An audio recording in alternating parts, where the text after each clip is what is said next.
So what did we see? This is a recap of what we saw there. You noticed in the beginning, I went through and I was able to search on information that's not readily searchable within Windows Explorer. I searched for the description was equal to plate, and I was actually able to search on dimensional information that was part of my design. So as a designer, I got that information much quicker without having to run around trying to figure out what the latest and greatest version was.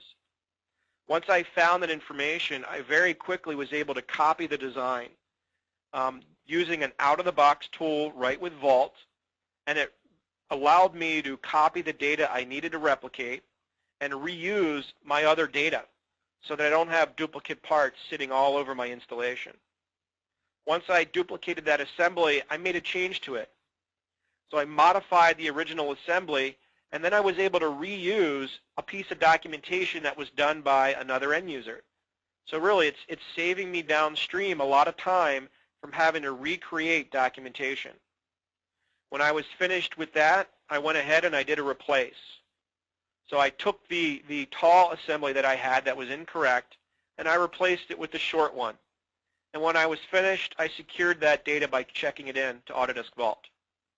So it allowed me to very quickly, in a typical design scenario, find my data, make a change, modify it, and check it in.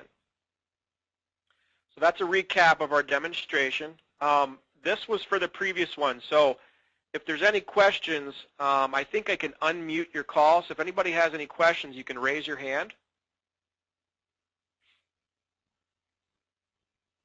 I don't see anybody raising their hand. So what I'll do here is I have a poll that kind of just asks you a little bit about this. If you don't mind rating the webinar, I'd appreciate it. I'm going to launch that, and you should be able to rank it on those three criteria. And I'll leave that open for a little bit. Again, if there is any questions or you want to dig into this information a lot deeper, I've left my contact information up. I don't think you can see it right now because of the polling that's up right now. So I'll leave that up here a little bit. But again, if you need to get a hold of me, I'll show you my email address here shortly. I would like to thank everybody for joining us on this webcast. I apologize for the mix-up this morning with the GoTo session. We actually reached our max with our GoTo meeting and had to use GoTo webinar. So that's kind of why we had that quick change. But again, I want to thank you for joining us. I hope you enjoyed the presentation.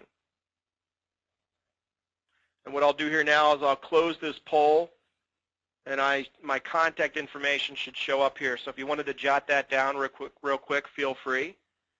Remember, next Tuesday, same time, 12 o'clock, we're going to dig in a lot more deeper to Vault manufacturing and show you engineering change orders, and also show you how you can manage bill of materials by using Vault manufacturing. So if there is any interest, you can email me or your salesperson, and we'll provide you with that link. So thanks again for your time.